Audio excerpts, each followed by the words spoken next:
Sir, S. மாப்பிள்ளை எங்க இருக்காரு? ஓ, போட்டோகிராஃபரா? வாங்க வாங்க. ஹலோ. மாப்பிளைக்கு வயசு கொஞ்சம் அதிகமோ? மாப்பிளை மட்டும் தான் ஜம்முன்னு ரெடி ஆகணுமா? பட்டு வேட்டி சட்டையில நாங்களும் மாப்பிளை மாதிரி ரெடி ஆகுறோம். Super sir. சரி சரி, மாப்பிளைய பார்க்கலாம் வாங்க.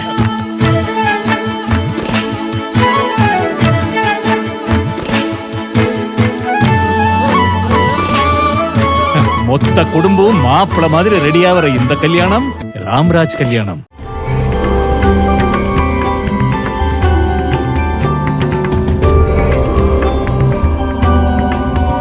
நாடுடைய சிவனே போற்றி, நாட்டவர்க்கும் இறைவா போற்றி. திருச்சிற்றம்பலம். திருவாக்கும் செய்கருமம் கைகூட்டும் செஞ்சொல் பெருவாக்கும் பீடும் பெருக்கும் உருவாக்கும் ஆதலால் வானோரு மானை முகத்தானை காதலால் கூப்புவர் தங்கை. மண்ணில் நல்ல வண்ணம் வாழலாம் வைகளும் எண்ணில் நல்ல கதிக்கு யாதுமோர் குறைவில்லை. கண்ணில் நல்ல குதுரும் கழுமல வளநகர் பெண்ணின் நல்லாளோடும் பெருந்தகை இருந்ததே. திருச்சிற்றம்பலம். தென்னாடுடைய சிவனே போற்றி, எந்நாட்டவர்க்கும் இறைவா போற்றி. திருச்சிற்றம்பலம். மிக சிறந்த ஒரு அறிஞராக வலம் வந்து கொண்டிருக்கின்ற அருமைக்குரிய ஐயா வெங்கையா முருகன் அவர்கள் மிக சிறந்த வஉசியுடைய ஆய்வாளர். நல்ல தகவல்களை நாளும் நாளும் தேடி அலைந்து மிகப்பெரிய பணியினை இப்பொழுது வஉசி என்றாலே வெங்கையா முருகன் என்கின்ற அளவிற்கு மிக சிறப்பாக அவரை பற்றிய அரிய தகவல்களை திரட்டி கொண்டிருக்கின்றார். எல்லாருமே தகவல்கள் சொல்லுவாங்க, ஆனால் அரிய தகவல்களை நிறைய எழுதிட்டு கொண்டிருப்பவர் அருமைக்குரிய வெங்கையா முருகன் அவர்கள். எவ்வளோ அருமையான தகவல்களை திரட்டி மிக அருமை வஉசியை மட்டுமல்ல, மிக அற்புதமாக சித்தர்களை பற்றி தேடி தேடி நிறைய தகவல்களை அறிந்தவர். எல்லா பகுதிகளுக்கும் நேரடியாக சென்று தேடி தேடி அலைந்து தன்னுடைய தகவல்களை திரட்டக்கூடிய பண்பாளர். ரொம்ப முக்கியமான விஷயம் என்னன்னா, பழங்குடிகளுக்காக ரொம்ப முக்கியமான பழங்குடி மக்களுக்காக அவர்கள் வாழ்கின்ற 6 வருஷம் தொடர்ந்து, நம்ம யோசிச்சு பாருங்க, 6 ஆண்டுகளை தொடர்ந்து இந்தியாவில் உள்ள பல பகுதிகளுக்கு பழங்குடி மக்களோடையே இணைந்து, அதான் ரொம்ப முக்கியமானது. அங்கேயே போய் பல பகுதிகளில் இருந்து பல மக்களை சந்தித்து அவங்களோடையே தங்கி அவங்களுடைய வாழ்விகளை எழுதி அதெல்லாம் ரொம்ப பார்த்தீங்கன்னா அந்த புத்தகத்தை எழுதியிருக்கார். தமிழக அரசில் விருது வாங்கியிருக்கார். தமிழக அரசு மிகப்பெரிய விருதை கொடுத்துருக்கு. அதே மாதிரி பார்த்தீங்கன்னா இந்த சிவபிரகாச சுவாமிகள் அப்படின்னு நமக்கு அன்றைக்கி கொடுத்துருக்கோம் தலைப்பு. கர பாத்திர அப்படின்னா என்னான்ங்கிறத கேட்குறப்ப அருமையாக சொன்னார். கரத்தால் பாத்திரம் ஏந்தி, அது வார்த்தை பாருங்க, பாத்திரம் ஏந்தி சாப்பிட்றவங்க மட்டும்தான் அவருடைய குருநாதர். அவர் பார்த்தீங்கன்னா ரொம்ப அந்த அவருக்கு குருநாதர் கிடைச்ச விஷயங்கள் அது மிகப்பெரிய விஷயமாக சொன்னார். அவர் குருநாதரே ஏற்றிருக்காரு, மிகப்பெரிய குருநாதர் ஏற்றிருக்காரு. அவர் பார்த்தீங்கன்னா 7ஆம் வகுப்பு வரையிலும் தான் படிச்சிருக்கார். அவரை போன்று தமிழகத்தில் அவர் ரொம்ப சொல்கிறார், உண்மையாக நான் அறிந்த வகையில் தமிழ் ஆற்றல் உள்ள நபர்கள் இல்லவே இல்லைங்கிறார். ஒரு 7ஆவது படித்தவர் மிகப்பெரிய அறிஞராக விளங்கி கொண்டிருப்பார். தன்னுடைய குருநாதரை பற்றி சொல்லியிருக்கார். அவர் தான் நிறைய விஷயங்களை சொல்லக்கூடிய ஆற்றலும் தெளிவும் நல்ல இன்னைக்கு வந்து மிகப்பெரிய வந்தவங்களுக்கு மிகப்பெரிய விருந்தாக அமையும். அதே போன்று இன்றைக்கு முன்னிலை ஏற்பவர் என்னுடைய இணைய நண்பர் தணிகை டெவலப்பர்ஸ் என்கின்ற குறுகிய காலத்தில் ஒரு 3-4 ஆண்டுகளில் தொடங்கி வெற்றிகரமாக தன்னுடைய நிறுவனத்தை நடத்தி வருபவர். இது கிட்டத்தட்ட 2-3 வருடமாக நான் இதை கலந்து கொள்வதற்கான வாய்ப்புக்காக நான் காத்து கொண்டிருந்தேன். நான் கலந்து கொள்ளணும்னு நினைப்பேன், ஆனால் அந்த நேரத்தில் எனக்கான வாய்ப்பு கிடைக்கவில்லை என்பதுதான் உண்மை.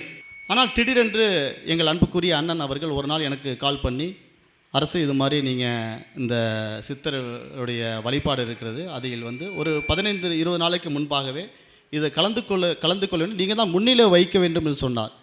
எனக்கு மிகவும் ஆச்சரியமாக இருந்தது. ஏன்னா நான் 2 வருடமாக இந்த வழிபாட்டில் நான் கலந்து கொள்ள வேண்டும் என்று நான் முயற்சி செய்து கொண்டே இருக்கின்றேன். பட் சந்தர்ப்ப சூழல், அந்த சூழலில் நான் கலந்து கொள்ளாமல் அது தட்டி கொண்டே இருந்து விட்டது.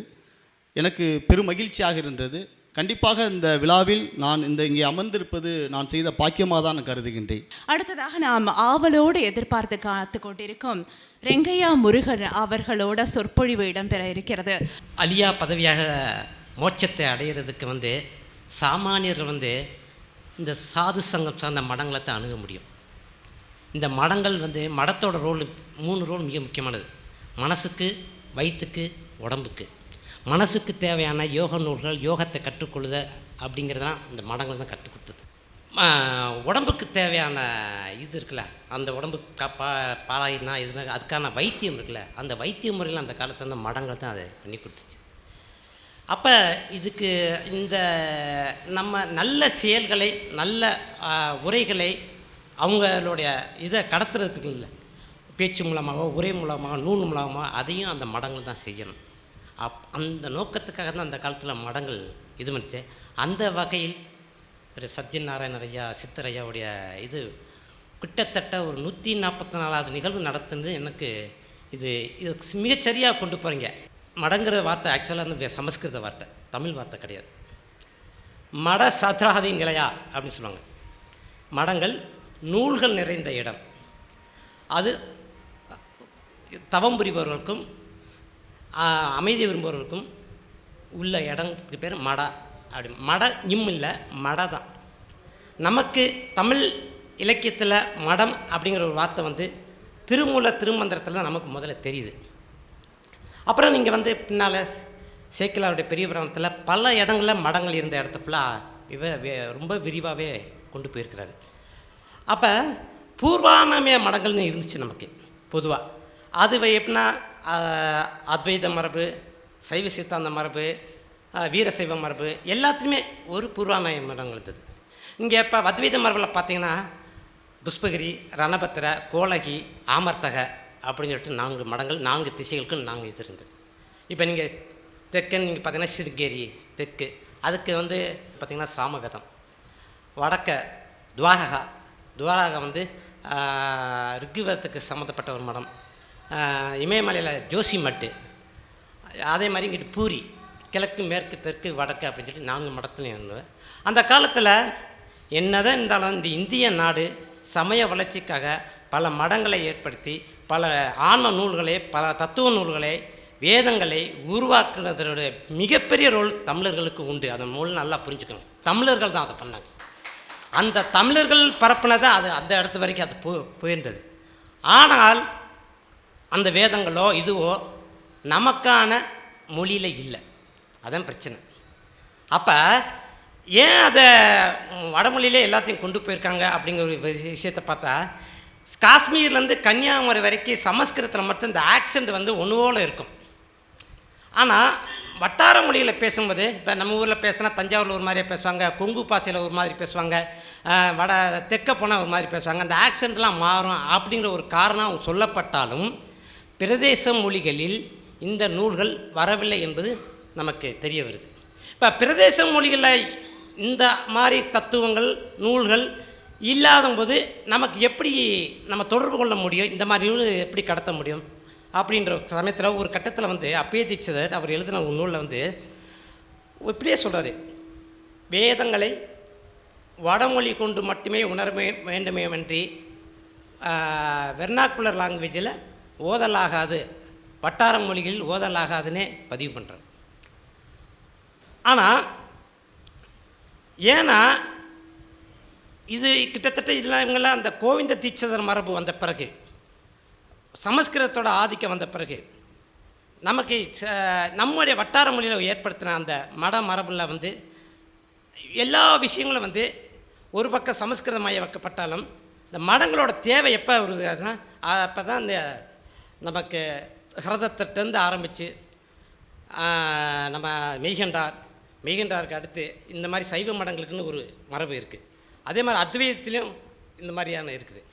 இப்போ இந்த இடத்துல நான் பேச வேண்டிய இன்றைக்கி உள்ள ஒரு தலைப்பு வந்து கரப்பாத்திர சிவபிரகாச சுவாமிகளை பற்றி கொடுத்துருக்குறாங்க. இது வட சென்னையில் உள்ள ஒரு சம்மந்தப்பட்ட ஒரு மடம். இந்த வட சென்னையோட நீங்கள் பார்த்துருப்பீங்க, சென்னையில் வந்து தென் சென்னை, மத்திய சென்னை, வட சென்னை. வட சென்னை வந்து முழுக்க வந்து உழைப்பாளர்கள் குழுமிய பகுதி, கடலை ஒட்டின பகுதி, நீர் நிறைந்த பகுதி. எல்லா சமாதிகளும், மிக முக்கியமான எல்லா சமாதிகளும் இந்த கடலோரத்திலேயே நீங்கள் பார்க்க முடியும். எங்கேருந்து நீங்கள் பார்த்தீங்கன்னா திருவான்மியூரில் ஆரம்பித்து நம்ம பாம்பன் சுவாமிகள் இருந்து ஆரம்பித்து திரு ரெட் ஹில்ஸ் வரைக்கும் கண்ணப்ப சுவாமிகள், அந்தநாத சுவாமிகள், குணங்குடி மஸ்தான், கற்பாத்திர சிவபிரகாச சுவாமிகள் மன்னை நாராயண தேசிகர், ஈசு சச்சிதானந்த சுவாமிகள், வீர சுப்பையா சுவாமிகள், கோ வடிவேல் செட்டியார், இப்படி ஒரு பெரிய மரபு இருக்குது. இருந்தாலும் இந்த இவங்கெல்லாம் என்ன பண்ணுறாங்கன்னா, 16ஆம் நூற்றாண்டில் தத்துவராயர் மரபு ஒரு மரபு இருக்குது. அந்த தத்துவராயர் மரபு தான் முதல்ல பாப்புலர் வேதாந்தா, வெகுசன வேதாந்தம் அப்படிங்கிறதுக்கு உற்பத்திக்கான முதல் இது நமக்கு 16ஆம் நூற்றாண்டில் அவருடைய இதில் இருக்குது. அவங்க தான் என்ன பண்ணுறாங்கன்னா, தமிழில் சங்க இலக்கியங்களில் எங்கெங்கெல்லாம் வந்து அத்வைத கருத்துக்களுக்குள்ள அதெல்லாம் தொகுத்து சிவப்பிரகாச பெருந்திரட்டுன்னு ஒரு நூல் வந்து கொண்டு கொடுக்குறாங்க. நான் அந்த சிவப்பிரகாச பெருந்திரட்டு நூல் வச்சு நான் அலைஞ்சிருக்கேன் ஒவ்வொரு இடங்களில். அந்த தத்துவராயருடைய இது, அவருடைய குரு சீடருடைய அந்த இதெல்லாம் இப்படியாக இருக்கும்போது எனக்கு சிறு வயதிலிருந்து நான் ஆன்மீகவாதின்னு சொல்லிக்க மாட்டேன், ஆன்மீகவாதியும் அந்த இது இல்லாட்டாலும் பட்டினத்தார் மேலே எனக்கு எப்பவுமே ஒரு ஈர்ப்பு உண்டு. சின்ன வயதுலேருந்து நான் எனக்கு ஸ்கூல் படிப்பில் படிக்கும்போதே வந்து எனக்கு வந்து தெரிஞ்சோ தெரியாமல் நான் 7வது 8வது வந்து இந்த பட்டினத்தார் பாட்டைலாம் மனனம் பண்ணுவேன்.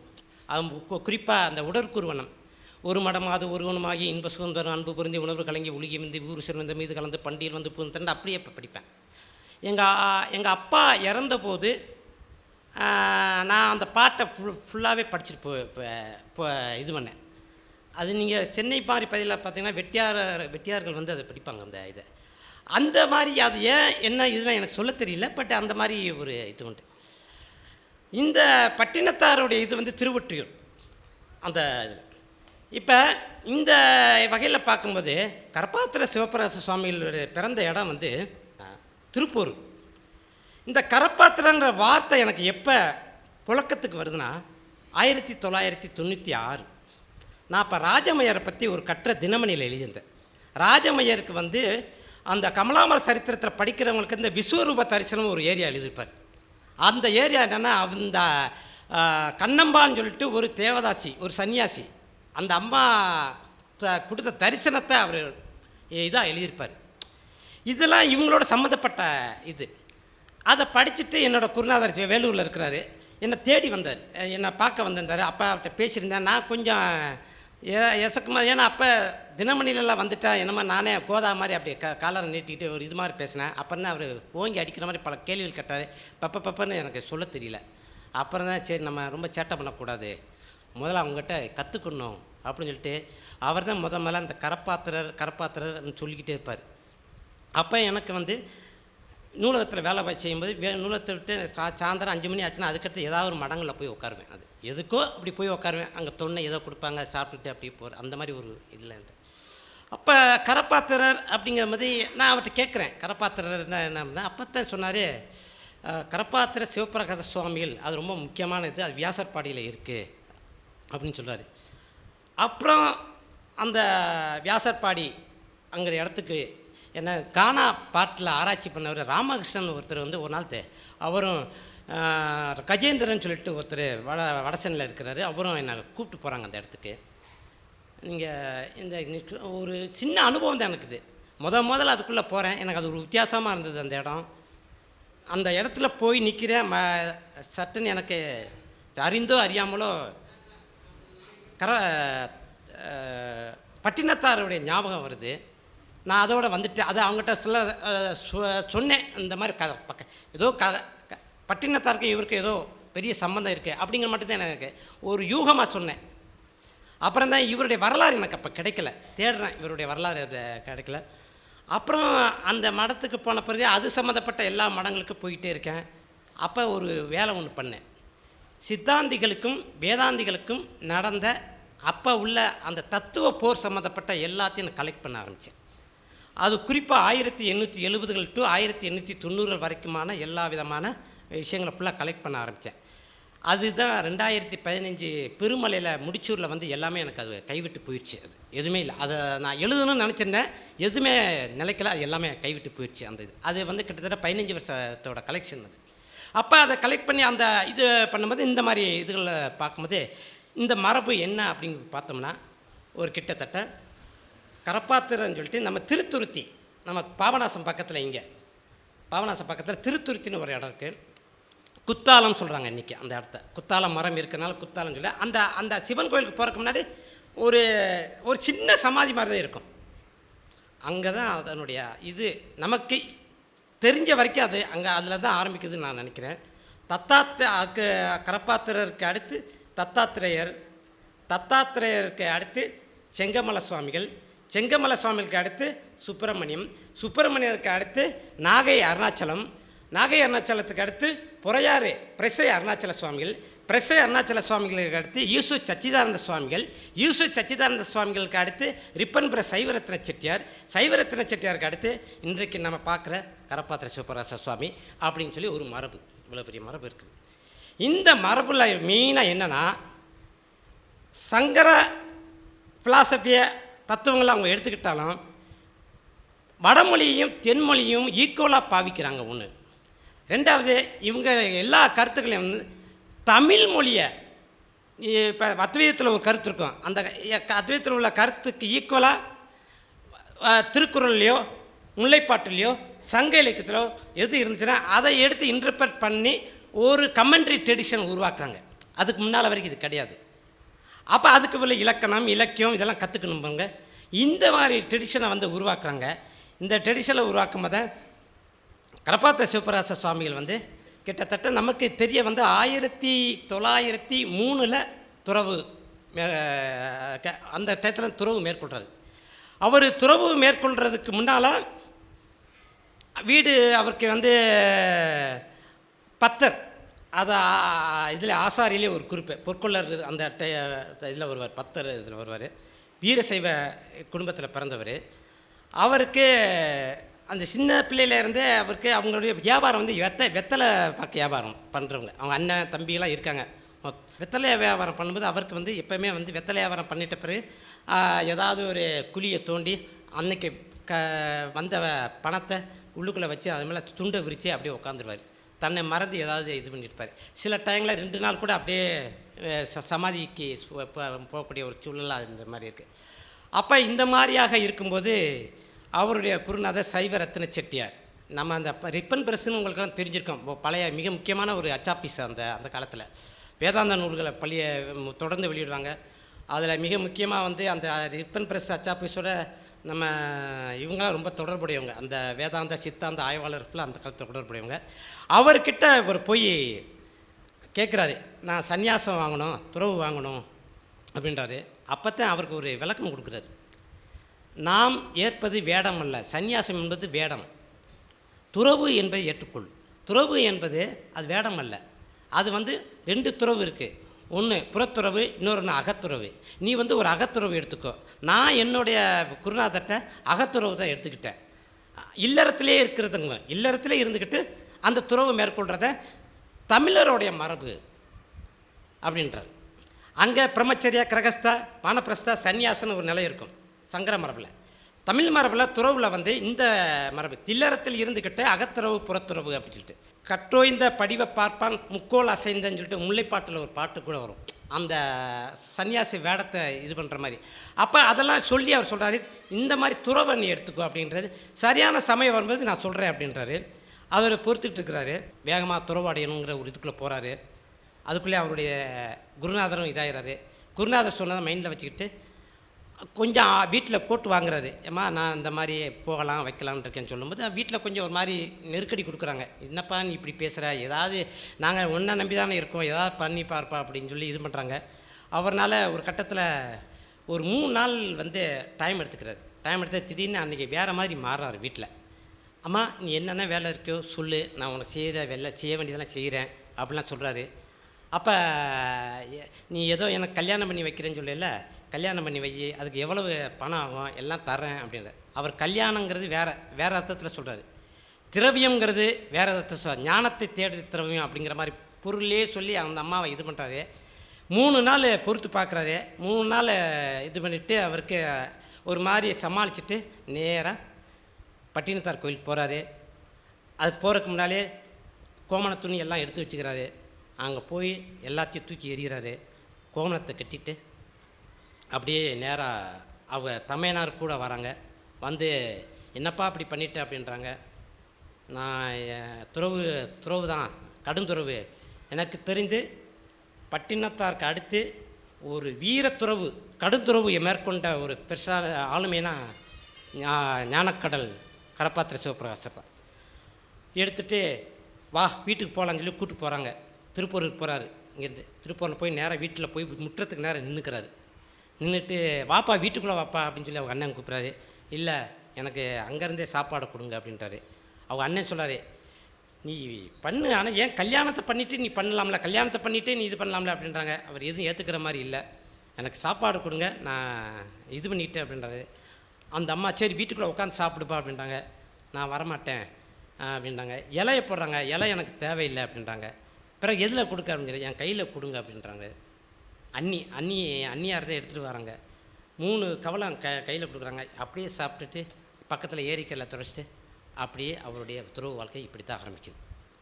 அப்படியே ஆரம்பித்து திருவான்மியூரில் வந்து அங்கங்கே அப்படியே பித்து பிடிச்ச மாதிரி அலையிறாரு. ஒரு கட்டத்தில் வந்து 2 நாள் 3 நாள் தன்னை மறந்து அவர் வாட்டிக்கு இருப்பார். அப்போ அவர் உடம்பு மேலே இந்த பசங்க ஆடு மேய்க்கிறாங்க, மாடு மேய்க்கிறாங்க, கல்லை எறிகிறது, வைக்கிறது, என்ன நடக்குது ஏது நடக்குதுன்னு அவருக்கு தெரியாது. அப்போ அவர் கூட படித்தவங்க சூளை சோமசுந்தர நாயக்கர், அரங்கநாதம் பிள்ளை, வடிவேல் செட்டியார், இவங்கெல்லாம் இவரை காப்பாற்றணும் அப்படின்னு சொல்லிட்டு அங்கனக்குள்ளே திருவான்மியூரில் நீங்கள் பார்த்தீங்கன்னா அந்த கடலோரத்தில் ஒரு பழைய மடம் இருக்குது. அந்த மடத்தில் கூப்பிட்டு போய் வைக்கிறாங்க. மடத்தில் கொண்டு போய் வச்சா அவர் எங்கெங்கெல்லாம் கூப்பிட்டு போகிறாங்களோ அந்த இடம் வேறு மாதிரி விருத்தி ஆகுது. அப்படி ஒரு அவருக்கு ஒரு இது ஆகுது. அப்புறம் அங்கேருந்து புதுப்பேட்டைன்னு சொல்லுவாங்க. இப்போ ஒரு பெருமாள் கோயிலில் கொண்டு வந்து வைக்கிறாங்க. ஏன்னா அங்கே அவருக்கு சேஃப்டி இல்லைன்னு சொல்லி அங்கே வைக்கிறாங்க. அந்த கோயிலில் வந்த பிறகு ஆட்கள்லாம் கூடுறாங்க. அப்புறம் வேப்பேரி சூளையில் செங்கல்வராய நாயக்கர் தோட்டம்னு ஒரு தோட்டம். இன்றைக்கி கூட செங்கல்வராய நாயக்கர் பாலிடெக்னிக்னு சொல்லிட்டு ரொம்ப ஃபேமஸான பாலிடெக்னிக் அங்கே உண்டு. அந்த பாலிடெக்னிக்கில் ஒரு பெரிய தோட்டம் உண்டு. அந்த தோட்டத்தில் இவருக்கு வந்து ஒரு இடத்த கொடுத்துறாங்க. இடத்த கொடுத்துட்டு பார்க்குறாங்க. இப்போ அந்த அனுபவத்துக்கும் அவருடைய ஆளுமைக்கும் வந்து ஆள்கள்லாம் தேடி வராங்க. தொடர்ந்து ஆட்களை பார்க்குறாரு. ஆனால் பேச மாட்டார், மௌனமாக இருப்பார். அவருடைய முதல் சிஷியர் அப்படி கணக்கில் எடுத்தால் அவருடைய முதல் சிஷியர் வந்து ராஜா பகதூர் அப்படின்னு சொல்லிட்டு அந்த காலத்தில் ஆங்கில வைத்தியம் கற்றுக்கிட்ட டாக்டர். அவர் தான் இவரோட அந்த டயலாக்லாம் வச்சுக்கிறாரு. அவரோட உரையாடல் பண்ணுறாரு. உரையாடல் பண்ணும்போது அவர் எல்லாத்தையும் நோண்டி பார்க்குறவர். டாக்டர் நஞ்சுண்டராவ் மாதிரியான ஆட்களோட தொடர்பு கொண்டவர். அப்போ இவர் வந்து போலி துறவல்ல, மிகப்பெரிய துறவி அப்படிங்கிறது அவருடைய அந்த இது மூலமாக அவர் புரிஞ்சுக்கிறாரு. அப்புறம்தான் அவருக்கு வந்து வெவ்வேறு ஆட்கள் அவர் பார்க்குறதுக்கு வராங்க. அப்புறம் இவருக்குன்னு ஒரு தனி ஆசிரமம் அமைப்போன்னு சொல்லிட்டு நடக்கட்டும் அப்படின்றாங்க. ஒவ்வொரு வடிவேல் செட்டியார் இந்த மாதிரி ஆட்கள்லாம் வராங்க. இதுதான் அவர் துறவு ஏற்று வந்த நிலை. இப்போ இதில் வந்து நமக்கு என்னென்னா, நான் அந்த அற்புதம் இதுக்குள்ளெல்லாம் போகலை. ஆனால் அவர் பண்ண மிக முக்கியமான ரோல் லிட்ரேச்சராக அவர் என்ன மாதிரியான ஒரு விஷயத்தை பண்ணுறாருன்னா, நீங்கள் ஒரு 10 பல்கலைக்கழகம் செய்ய வேண்டிய வேலையை அவர் இருந்த காலத்தில் 1905 to 1919 அப்புறம் 1919க்கு பின்னால் செய்ய வேண்டிய வேலைகள், அப்புறம் அந்த செய்ய வேண்டிய வேலையை தன்னுடைய குருநாதர் சொன்ன ஷெடியூல் படி எல்லாத்தையும் திட்டமிடுறார். இதில் என்னென்னா, வேதங்கள் இருக்குல்ல, இந்த வேதங்கள் வந்து நமக்கு காதால் கேட்டால் கூட நமக்கு என்னன்னு தெரியாது. பிராமணர்கள் மட்டுமே படிப்பாங்க, பிராமணன் மட்டுமே கேட்பாங்க. அந்த வேதங்கள்லாம் நாம் தமிழில் மொழிபெயர்த்து கொடுக்கணுங்கிறது கரப்பாத்திர சிவபிரகாச சுவாமிகளுடைய குருநாதர் சைவ ரத்ன செட்டியாரோட ஒரு ஆசை. அவர் சொல்லிட்டு போயிடுறார். அதாவது இந்த இடத்துல ஒரு இடத்துல சொல்லணும், இங்கே வஉசியை நான் கொண்டு வரேன்.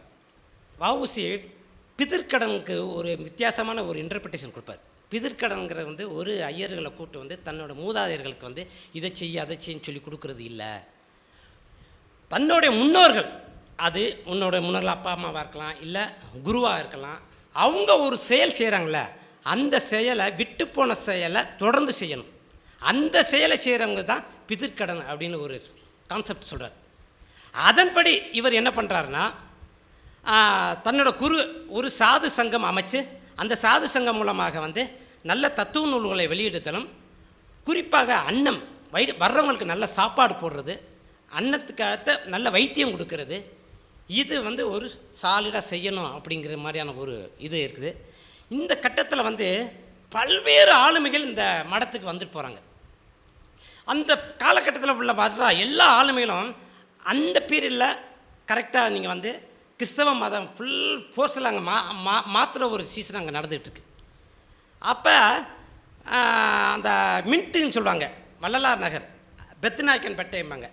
அங்கே சிவசங்கர பாண்டியாஜி அப்படின்னு சொல்லிட்டு ஒரு குஜராத்திக்கார். அவர் என்ன சொல்கிறாரு, எல்லாரும் இப்படி மதம் மாதிரி போகும்போது நம்ம அதுக்கான ஸ்டெப்பே எடுக்காமல் இருக்கோமே, நம்ம என்ன பண்ணுறது அப்படின்னால அதுக்கு முதல் கல்வி கொடுக்கணும். வடசென்னை எப்படியான பகுதினா, அப்போ பின்னி மில்லு பல மில்லுகள் இருக்கிற ஒரு உழைப்பாளர் குழுமிய பகுதி. அவங்களுக்கு முதல்ல கல்வியே கிடையாது. அப்போ அந்த கல்வி எப்படி கொடுக்குறது அப்படிங்கும்போது இரவு பாடசாலைகள், அந்த இரவு பாடசாலைகள் சொல்லிக் கொடுத்ததுக்குள்ள இந்த மடத்துலேருந்து உருவான ஆட்கள். அப்புறம் அங்கே உள்ள முத்தியால்பட்டு ஸ்கூலு, தொண்டை மண்டல ஸ்கூலு, ஒரு 3 மிக முக்கியமான ஸ்கூலுக்கு இந்து தியாலஜி ஸ்கூலு.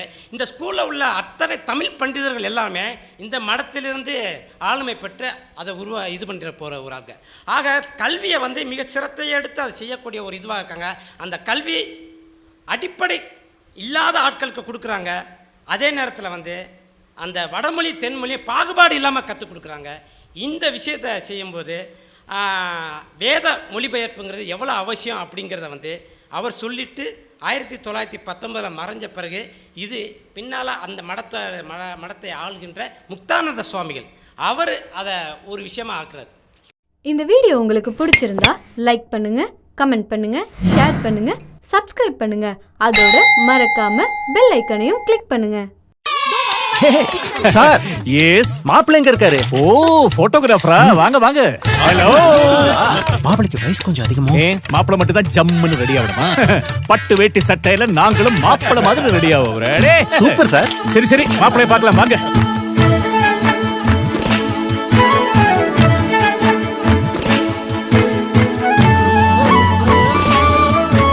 மொத்த குடும்பம் மாப்பிள மாதிரி ரெடி ஆகிற இந்த கல்யாணம் ராம்ராஜ் கல்யாணம்.